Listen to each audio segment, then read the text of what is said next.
अस्सलाम वालेकुम students, hope you all are fine. Students, इससे प्रीवियस लेक्चर में हमने 4.3 एक्सरसाइज जो थी वो अपनी कंप्लीट कर ली थी। आज हम अपना लेक्चर नंबर 7 हम स्टार्ट करते हैं। तो एक्सरसाइज 4.4 जो है वो स्टार्ट करने से पहले आपने कुछ कन्वर्जन टेबल है, यानी पाकिस्तानी करेंसी को इंटरनेशनल जो दूसरी करेंसीज़ हैं, अब वेल नोन इंटरनेशनल करेंसीज़, उनमें चेंज करना है आपने, यानी कन्वर्ट करना है। सबसे पहले यहाँ से पेज नंबर 67 आप ओपन कर लें। Convert Pakistani currency to well known international currencies, इसके कुछ मेथड हैं, सिर्फ फ्यू स्टेप्स हैं, यानी कुछ आपको जो चीज़ें हैं वो याद करनी पड़ेंगी जो कि इस टेबल में लिखी हुई हैं।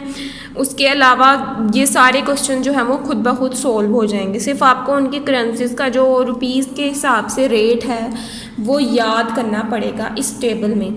अगर आप ये याद कर लेंगे तो ये एक्सरसाइज आपकी इजीली सॉल्व हो जाएगी। इस टेबल में से अगर आप देखें, यूएस जो है करेंसी उसकी डॉलर है, यूएस एक कंट्री है उसकी करेंसी डॉलर है, उसका सिंबल ये है।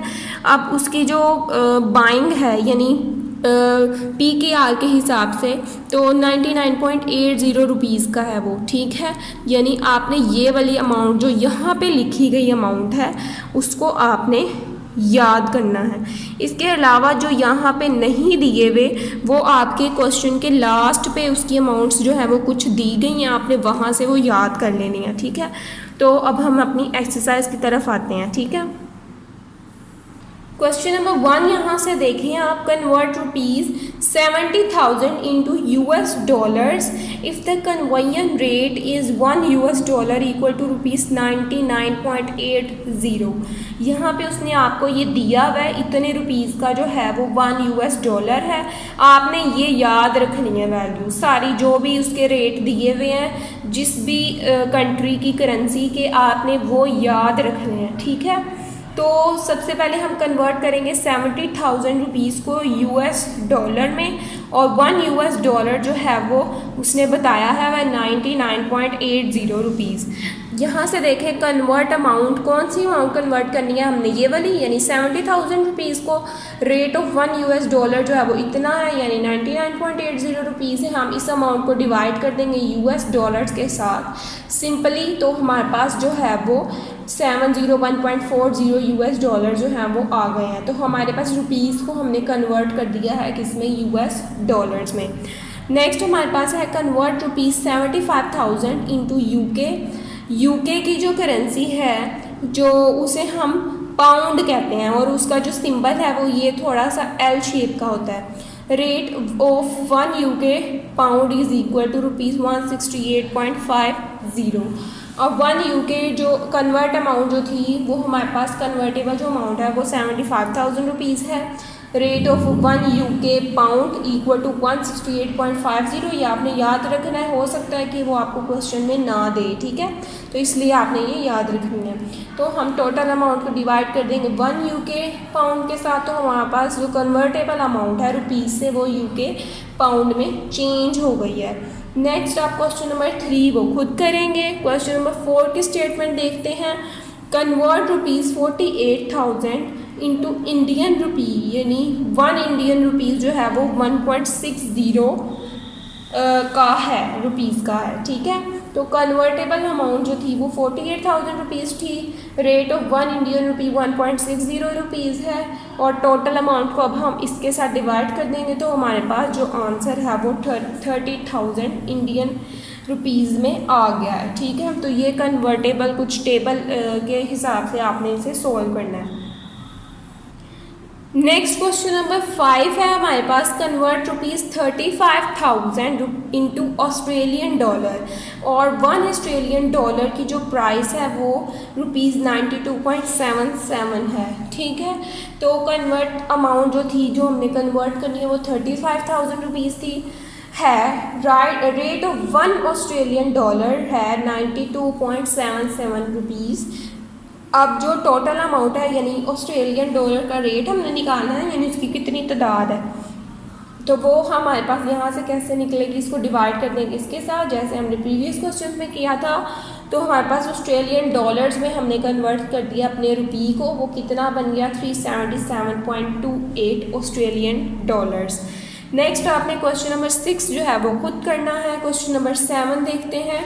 Convert rupees 50,000 into Canadian dollar, 1 Canadian dollar rupees 92.00। अब यहाँ से उसमें कन्वर्टेबल अमाउंट जो थी वो 50,000 बताई है। रेट ऑफ 1 कैनेडियन डॉलर जो है वो हमारे पास 92.00 रुपीज़ है। हम जो तादाद 1 कैनेडियन डॉलर की जो तादाद है वो हम निकालने के लिए उसे डिवाइड कर देंगे इसके साथ, तो हमारे पास कैनेडियन डॉलर में रुपीज़ कन्वर्ट हो गए हैं।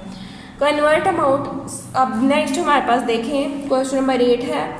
Convert rupees 70,000 into Turkish lira, 1 Turkish lira equal to rupees 46.50। Convert amount 70,000 है। Rate of 1 Turkish lira equal to 46.50 rupees. इसको हम कन्वर्टेबल अमाउंट को इसमें कैसे चेंज करेंगे, डिवाइड कर देंगे क्योंकि उसकी तादाद हमने निकालनी है। तो ये हमारे पास जो आंसर है 1505.38 टर्किश लीरा में हमारी कन्वर्ट हो गई है हमारी अमाउंट। तो यहाँ से कुछ ये आपने चीज़ें जो थी मैंने आपको बताई हैं ये आपने याद रखनी है। हो सकता है कि आपको ना दे क्वेश्चन में, इसलिए आपने इसे याद करना है। यहाँ से ये टेबल भी याद कर लीजिएगा। तो ये हमारी जो एक्सरसाइज है वो कंप्लीट हो गई है। अब हम अपनी एक्सरसाइज 4.5 देखते हैं। जी स्टूडेंट्स, तो एक्सरसाइज 4.5 स्टार्ट करने से पहले आपने कुछ चीज़ें यानी कुछ डेफिनेशंस जो हैं वो पढ़नी है, उसे समझना है। देन हम अपनी एक्सरसाइज की तरफ आएंगे। पेज नंबर 68 ओपन कर लें। यहाँ पे आर्टिकल है 4.2.4 प्रॉफिट एंड मार्कअप, यानी प्रॉफिट और मार्कअप एक ही चीज़ है, दोनों का एक ही फॉर्मूला होता है। प्रॉफिट की डेफिनेशन हम पढ़ते हैं कि प्रॉफिट का मतलब क्या है। When we deposit money into a bank, the bank uses our money and in return pays an extra amount along with our actual deposit। जो भी पैसा हम बैंक से निकालते हैं क्या होता है कि वो हमें उसके अलावा भी कुछ एक्स्ट्रा अमाउंट देता है हमें, हमारी उस मनी के अलावा। The extra money which the bank give for the use of over amount is called profit on the deposit. यानी जो भी पैसे हमने बैंक में रखवाए हुए हैं उसको यूज़ करने के बदले वो हमें कुछ पैसे देता है एक्स्ट्रा अमाउंट, उसे हम अपना प्रॉफिट कहते हैं। यानी बैंक हमें प्रॉफिट देता है, ठीक है। जितना ज़्यादा हम पैसा बैंक में रखवाएंगे हमारा प्रॉफिट भी उतना ही ज़्यादा होगा।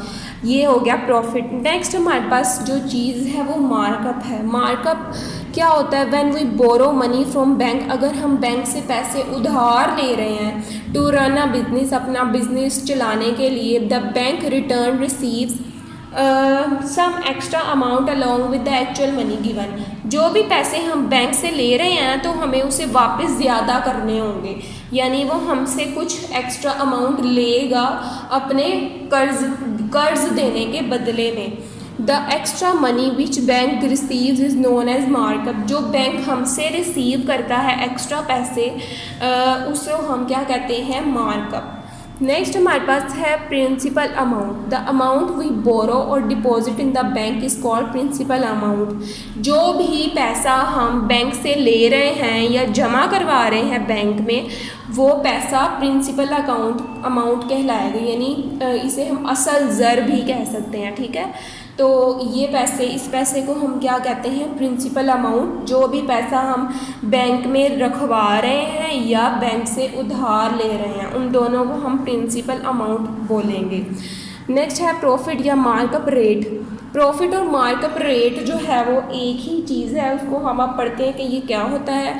The rate at which the bank gives share to its account holders is known as profit या markup rate. It is expressed in percentage. जो भी अपने यानी बैंक का कोई शेयर होल्डर होता है उसे जो भी अमाउंट वो दे रहा होता है वो उसकी परसेंटेज के हिसाब से होता है, तो उसे हम मार्कअप रेट बोलते हैं। नेक्स्ट है period. The time for which a particular amount is invested in a business is known as period. जो पैसे हम बैंक से ले रहे हैं अपना बिजनेस चलाने के लिए, जितनी मुद्दत के लिए हम ले रहे हैं अब बिजनेस में इन्वेस्ट करने के लिए, उस अमाउंट को हम उस मुद्दत को हम कहते हैं उसका पीरियड, ठीक है। यानी टाइम पीरियड कितना है उसके लिए। अब इसका कुछ फॉर्मूला है, कैलकुलेट द प्रॉफिट या markup the principal amount profit at the period. अब इसका ये फॉर्मूला होता है, आपने ये याद रखना है। इसके अगर आप ये याद रखेंगे तो हमारी ये पूरी एक्सरसाइज जो है वो इसी से सॉल्व हो जाएगी। प्रॉफिट या मार्कअप एक ही बात है दोनों की, इज़ इक्वल टू, या अगर आपने प्रॉफिट निकालना है तो भी ये फॉर्मूला है, अगर आपने मार्कअप निकालना है तो भी यही फॉर्मूला है। Equal to principal multiply by time multiply by rate. Principal को पी से डिनोट करेंगे, टाइम को टी से एंड रेट को आर से, और मार्कअप को या प्रिंसिपल अमाउंट जो है वो उसको हम आई से डिनोट कर देंगे। ठीक है, तो यहाँ तक हमारी जो थी वो डेफिनेशन जो है वो कंप्लीट हो गई हैं। अब हम अपनी एक्सरसाइज की तरफ आते हैं।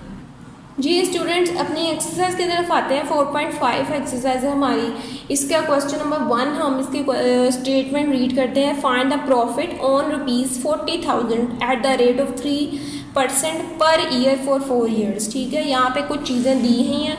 प्रॉफिट हमने निकालना है, प्रिंसिपल अमाउंट मैंने आपको क्या बताया था, जो भी चीज़, जो भी पैसा या जो भी अमाउंट हम बैंक से ले रहे हैं या डिपॉजिट कर रहे हैं या तो बोरो कर रहे हैं, तो दोनों को हम प्रिंसिपल अमाउंट बोलेंगे। तो यहाँ पे जो उसने पैसा जो है वो प्रॉफिट के लिहाज से लिया है वो 40,000 रुपीज़ है, यानी प्रिंसिपल अमाउंट 40,000 रुपीज़ आ जाएगी।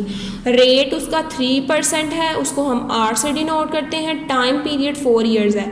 यहाँ तक हमारी चीज़ें जो हैं वो कंप्लीट हो गई हैं जो उसने हमें क्वेश्चन में बताई हुई हैं। नेक्स्ट हमने प्रॉफिट फाइंड आउट करना है। मैंने आपको बताया था प्रॉफिट या मार्कअप फाइंड करने का एक ही फॉर्मूला है और वो हमने पढ़ा हुआ है। Profit equal to P multiply by R multiply by T. P यहाँ पे प्रिंसिपल अमाउंट है, रेट आर यहाँ पे रेट है, और टी यहाँ पे टाइम है, यानी टाइम पीरियड। पी यानी कि प्रिंसिपल अमाउंट भी गिवन है, रेट भी गिवन है और टाइम भी गिवन है।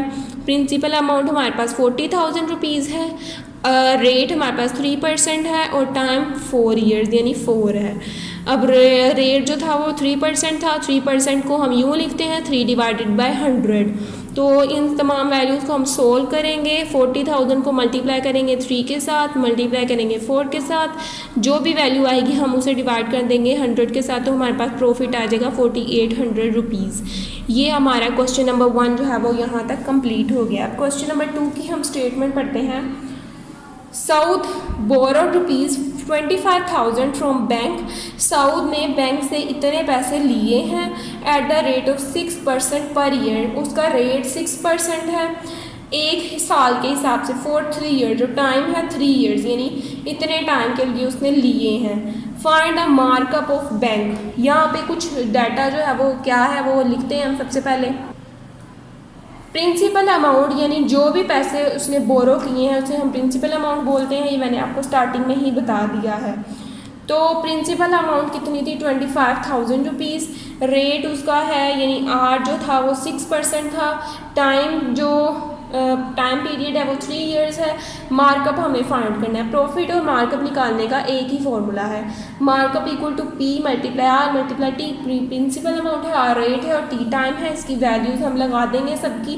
रेट 6% है तो 6% को हम यूँ लिखते हैं यानी 6 डिवाइडेड बाई 100। तो इस तमाम वैल्यूज़ को हम मल्टीप्लाई करके डिवाइड कर देंगे 100 के साथ, तो हमारे पास जो मार्कअप आएगा वो 4,500 रुपीज़ आ जाएगा। ठीक है, नेक्स्ट हमारे पास क्या है क्वेश्चन नंबर 3।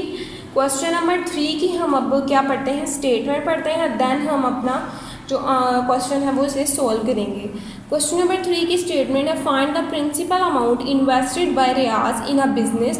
रियाज ने प्रिंसिपल अमाउंट जो है वो इन्वेस्ट की है, फाइंड हमने करनी है कि कितनी थी वो। ठीक है, if he receives a profit, उसको प्रॉफिट मिल रहा था 4,200 इन 3 years at the rate of 10% per year. तो यहाँ पे अब हमने फाइंड जो चीज़ करनी है वो क्या है, प्रिंसिपल अमाउंट यानी पी फाइंड करना है। प्रॉफिट हमारे पास दिया हुआ है उसने 4,200 रुपीज़। टाइम भी उसने हमें बताया है 3 ईयर्स और रेट जो है वो 10% के हिसाब से है। प्रॉफिट फाइंड करने का यानी मेन जो फॉर्मूला है सबसे पहले तो हम वो लिखेंगे, profit equal to P multiply R multiply by T. Profit की वैल्यू दी है, पी की वैल्यू नहीं दी, यानी प्रिंसिपल अमाउंट की वैल्यू नहीं गिवन, तो ये एज इट इज़ आ जाएगा। रेट हमें दिया हुआ है उसने 10%, टाइम भी दिया है 3 ईयर्स का, तो पी की वैल्यू यहीं पे रहेगी। बाकी सारी वैल्यूज़ को मैं इक्वल के इस साइड पे ले गई हूँ, क्योंकि पी की वैल्यू हमने फाइंड आउट करनी है। 4200 डिवाइडेड बाय 3 और 10% यहाँ मल्टीप्लाई हो रहे हैं, इक्वल के वहाँ जाके डिवाइड हो जाएंगे। 3 मल्टीप्लाई बाय 10% को यूँ लिखती हूँ, 100 ऊपर चला जाएगा। 4200 को मल्टीप्लाई करेंगे 100 के साथ, डिवाइड कर देंगे 10 3 30 के साथ, तो ये हमारे पास 14,000 इसकी जो है वो अमाउंट निकल आई है, प्रिंसिपल अमाउंट जिसे हम कहते हैं। यहाँ तक हमारा क्वेश्चन नंबर 3 कंप्लीट हो गया। नेक्स्ट अब हम क्वेश्चन नंबर 4 की जो है वो स्टेटमेंट रीड करते हैं। यहाँ से अब हम देखें क्वेश्चन नंबर 4 की स्टेटमेंट रीड करते हैं। क्या है, अब Ajmal invested some amount in a business, Ajmal ने कुछ अमाउंट जो है वो बिजनेस में इन्वेस्ट की है।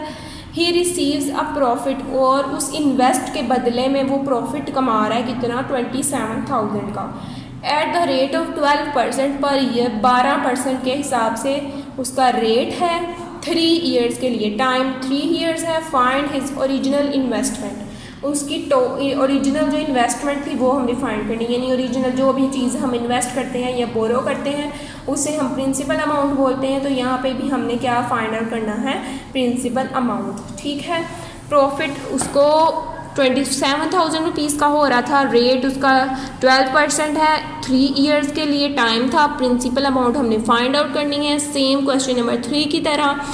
फॉर्मूला हम लगाएंगे, profit equal to P cross R cross T. Profit की वैल्यू लगा देंगे, पी एज इट इज़ आ जाएगा क्योंकि हमने फाइंड आउट करना है। आर की वैल्यू 12% थी, टाइम जो था वो 3 ईयर्स का था। तो अब यहीं पे मैंने इसको 12% को खोल दिया है, ओपन अप कर दिया। 12 डिवाइडेड बाई 100 मल्टीप्लाई 300, यहाँ पे डिवाइड हो रहा है 27,000 के साथ जाके मल्टीप्लाई हो जाएगा, और 12 और 3 मल्टीप्लाई हो रहे हैं तो डिवाइड हो जाएंगे। इन तमाम वैल्यूज़ को आप सोल्व करेंगे सिंपल, तो यहाँ पे 75,000 रुपीज़ जो है वो इसकी प्रिंसिपल अमाउंट आ जाएगी। ठीक है, यहाँ तक हमारा क्वेश्चन नंबर 4 भी कंप्लीट हो गया है। अब आगे हम क्वेश्चन नंबर 5 स्टार्ट करते हैं। क्वेश्चन नंबर 5 के स्टेटमेंट पढ़ते हैं। At what annual rate percent would ₹6800 amount become ₹9,044 in 11 years. वो कह रहा है कि रेट फाइंड आउट करना है कि जो उसकी अमाउंट थी टोटल इतनी थी और बाद में इतनी उसकी परसेंटेज हो गई, यानी प्रिंसिपल अमाउंट जो थी वो हमारे पास क्या है, 6800 है। प्रिंसिपल अमाउंट ये है और उस बाद में वो इतनी हो गई है, तो हम टोटल में से जब ये माइनस कर देंगे तो हमारे पास प्रॉफिट आ जाएगा, और टाइम पीरियड हमारे पास 11 ईयर्स है। रेट हमने फाइंड आउट करना है, प्रॉफिट मैंने आपको बताया अभी, टोटल में से प्रिंसिपल अमाउंट को माइनस कर देंगे तो प्रॉफिट आ जाएगा, यानी जो भी पैसे उसने इन्वेस्ट किए थे वो तो गए, उसके अलावा वो जितना प्रॉफिट कमा रहा था टोटल में से वो इतना है। प्रिंसिपल अमाउंट ये थी, टोटल जो टाइम था वो 11 ईयर्स था। प्रॉफिट वही वाला फॉर्मूला लगाएंगे, profit equal to P cross R cross T. Profit ये था, पी की वैल्यू ये थी, आर हमने रेट जो था वो फाइंड आउट करना है, तो आर एज इट इज़ आ गया, टी की वैल्यू 11 थी। रेट अब यानी आर यहीं पे रहेगा, बाकी दोनों वैल्यूज़ यहाँ मल्टीप्लाई हो रही हैं तो इक्वल के वहाँ जाके क्या हो जाएंगी, डिवाइड। तो रेट जो था इनको डिवाइड करके मल्टीप्लाई करके सोल्व करके 0.03 आया। रेट हम परसेंटेज में निकालते हैं, तो यहाँ पे अब हम मल्टीप्लाई करेंगे इसे 100% के साथ, तो मल्टीप्लाई करके जो वैल्यू आएगी वो 3% होगी। तो रेट हमारा निकल आया है, कितना रेट निकला है हमारा, 3%। ठीक है, तो यहाँ तक हमारा जो था वो 4.5 एक्सरसाइज भी कंप्लीट हो गई है स्टूडेंट्स। 4.4 और 4.4 एक्सरसाइज बहुत इजी हैं, आपने अच्छी तरह से इन्हें सोल्व करना।